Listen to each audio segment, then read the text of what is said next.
Hey folks, Rob here, bringing you another Solitaire ASL mission. So this is going to be Slaughter at Ponyri. We're going to be doing mission number 12, which is the Onslaught Resumes. It's the big one. I made this mission up a couple weeks ago, and I've just been tweaking the rules that I've been writing up for it. This is part of the Solitaire campaign rules I'm coming up with. Right now we're at 11 pages, 10,000 words. So I'm writing up the campaign rules as well, but as part of it I want to test out this mission, and especially it's pertinent because I've alluded to this before, but my face-to-face opponent Dave and we've teamed up with the ASL guys in Ottawa, just down the road, about an hour and a half, and we're going to be doing their once a year meetup that they do, all ASL all weekend long, and we're going to be playing this scenario live, face to face. Three guys aside, 3v3, and as preparation for that, I wanted to do this scenario and just to get a feel for how a battle like this would play out, because we've never done, Dave and I, a battle this size face to face with together and or against with other opponents. So it's going to be interesting because the size of the battle, the number of counters we're going to be facing, and the scenario itself. So this battle, if you've played it, you know is huge. You're looking at about 100 squads aside plus armor. There's a shitload of armor. These here are the reinforcements, and 4 groups of which 3 of them can come on,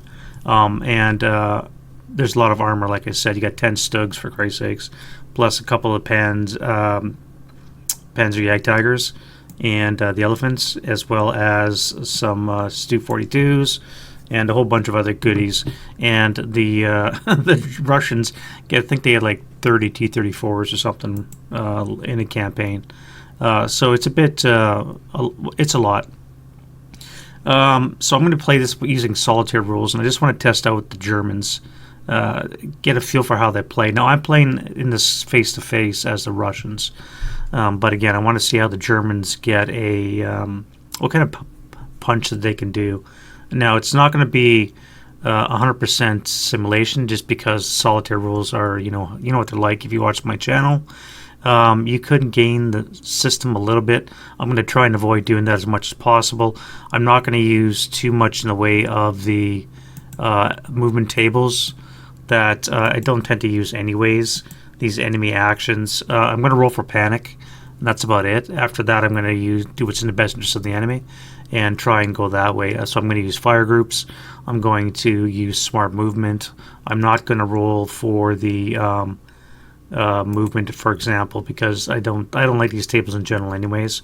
They're too not very intuitive, and I don't blame the system. That's just the way it is, because you can't account for everything. When they wrote the rules up, 25, 30 years ago, they weren't picturing this map when they wrote those up, so it wasn't intended to be written for the Ponyri map.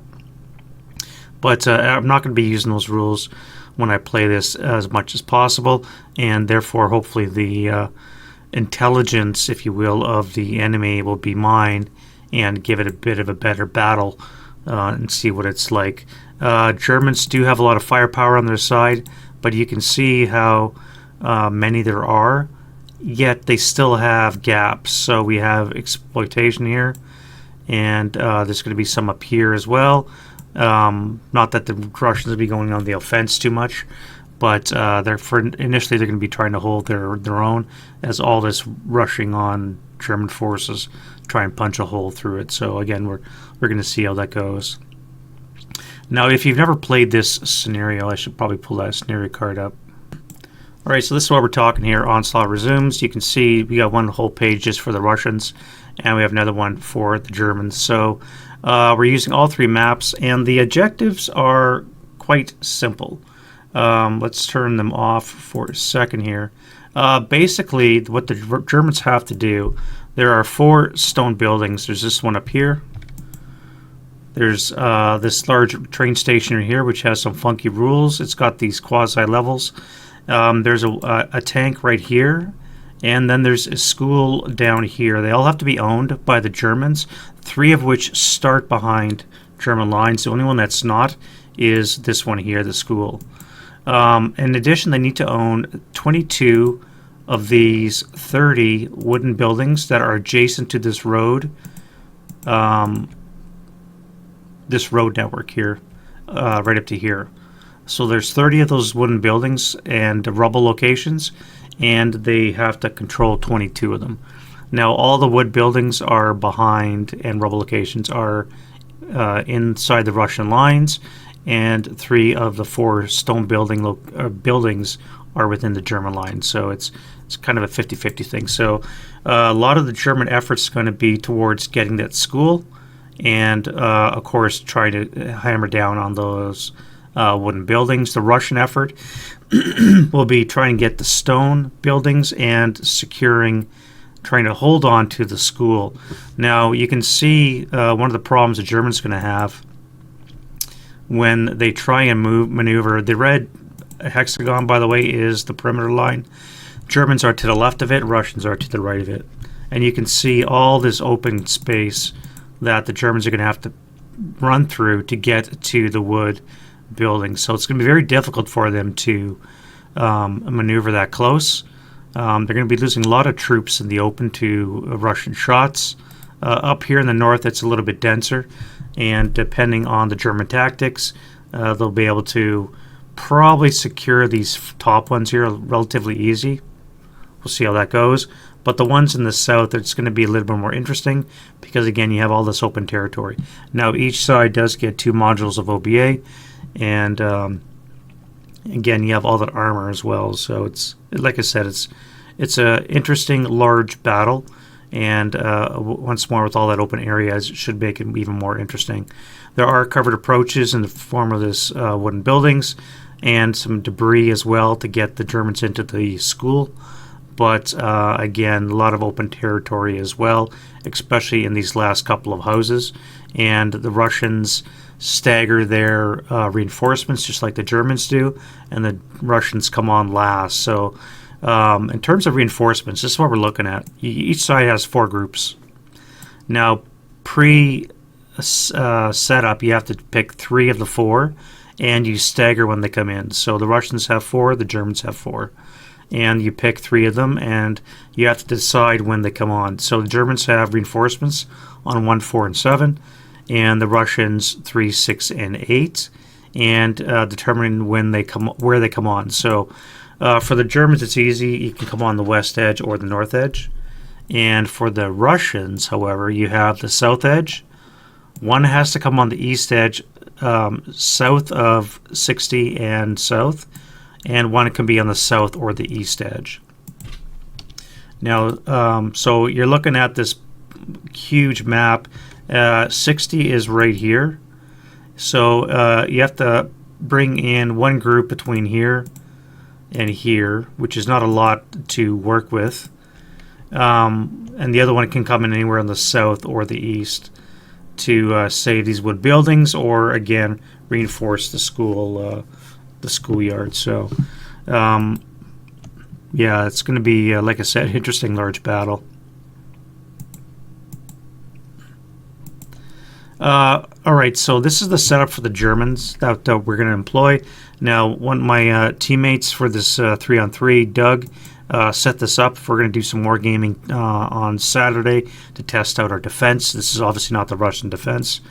And what we're going to do now is we're going to play this for the next few weeks. It's probably going to take me a couple weeks to play this through, but I'm going to be putting out hour-long videos or so of the turns as we go through, and we're going to be playing probably on the order of I believe it's 12 turns.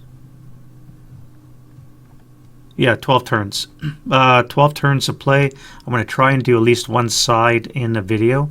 Again, it's going to take a long time initially to play a side, and as we get close to the end, of course, it'll be correspondingly faster. But we should be able to do relatively short. This is just an introduction video. I just wanted to show you what's going to be happening. One thing I have to do right now as a German is what I've done for my solitaire scenario. And again, I'm going to be bouncing back and forth between playing to the mission and playing to the scenario. Again, solitaire versus my upcoming face-to-face is there's a bit of a difference. So what I've done is in the mission, I've made it variables. So you can choose, or you could roll randomly which reinforcement group you have. If you want to add some more randomness flavor to it, you can roll randomly only once, one group. You can only roll once per group. You can see which one you get. So you can add a little bit of flavor to that. And of course the Russians get their flavor as well, if they're friendly forces. And to go back to Solitaire again, we also have custom activation tables based on the color that's going to be coming in. So here we have different colors for different reinforcement groups, depending on what you start with. And of course we have our generation tables as well. And what's Solitaire without our random event tables? We have those too. So again, I just want to showcase off the rule set. Right now I've written up a couple of variants, and I'm up to 1.3 now. There's going to be more. They always are. I'm always tweaking shit, and no doubt there's going to be more of these coming through as well. So need coffee.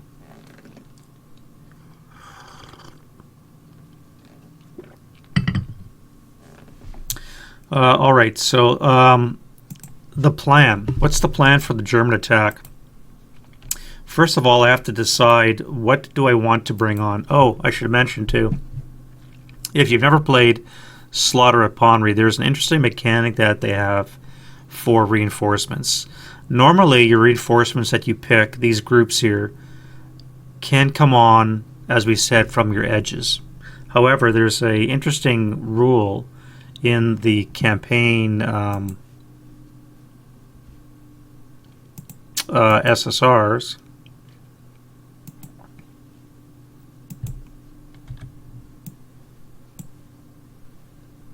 that lets you bring them in a interesting fashion, and that is on-map entry, they call it here, which is quite interesting mechanic. So what it says in essence is that your infantry can come in within 8 hexes.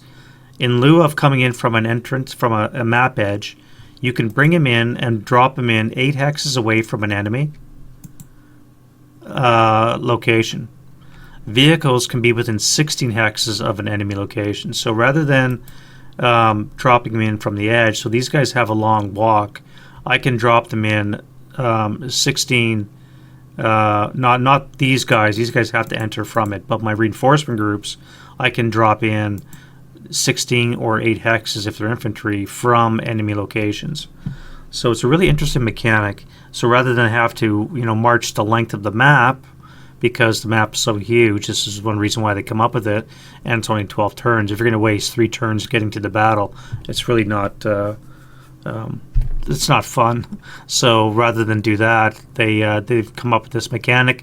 You can start a turn or two behind the front line action and just jump into it right away. So it's an interesting mechanic. So what I have to decide as a German is which of these 4 do I want to bring on as my first reinforcement group. And I think what I'm going to do, I'm not going to roll for this, I'm going to pick this one. I think I want to have more infantry, and I think I'm going to use these guys. So what I'm going to use is that on-map entry, and I want to place my infantry within 8 hexes of an enemy location. Now, if you look at my forces, again, I'm using Doug's initial setup. So what we're going to have here is a couple of guys to just sneak along the side here. We want to force a couple of guys to failure to rout and just help break down the Russian line up here in the north. We do have to worry about flame mines, which is a thing. We'll get to that when we see those, and of course mine belts as well. We want to do a little bit of pressure here. We do have our Stug company, if you will, coming in from the north, and we're basically going to wait in position here until they come up, and we're going to start probing the north while our infantry start pushing in from the northwest. So I don't think I need too much in the way of troops there. Here is a nice gap, and I have to worry about the Russians pushing in this way, although this here is one of the victory condition buildings, and it's pretty well defended, so I don't think I need to worry about the Russians taking that back. And initially, I don't think the Russians are going to be, as I said, on the assault anyways. And per solitaire, they're in hold attitude right now, so I don't have to worry about them coming at me. But this is a gap, and I do want to put some units there, so I think I'm going to do that. We're going to send some guys up in here. Again, this is a gap here. I'm going to have something back here. Maybe I'll put my vehicles here. And I think the south is well stocked with units, and I do have all my heavy armor coming in there as well. So those 26 frontal armor from the Yag Daggers is going to be really helpful down there. So let's put the Pumas and all those wonderful vehicles down there. We'll sort that out in a second.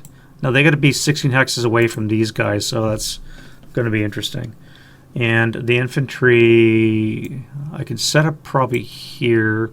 1, 2, 3, 4, 5, 6, 7, 8. So yeah, in this building is fine. I could spread it out down here a bit if I wanted. I could put some infantry down here. 1, 2, 3, 4, 5, 6, 7, 4, 5, 6, 7, 8. So I can exploit to here. These tanks are going to have to be way back here.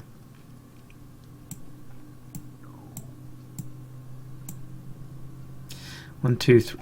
How am I counting? Yeah, so that road intersection is 16 hexes. Okay. So I'll line them up on this road section, and the infantry will have to be back here somewhere on this road intersection here.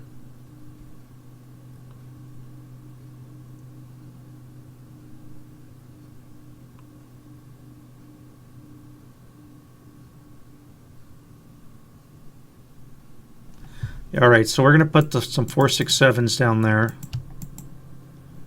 I do like to work in platoons with solitaires, so I'm going to put this here.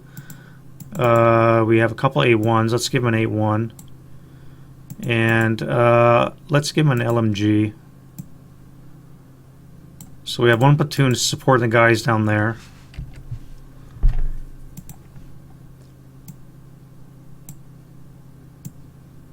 We'll have another platoon.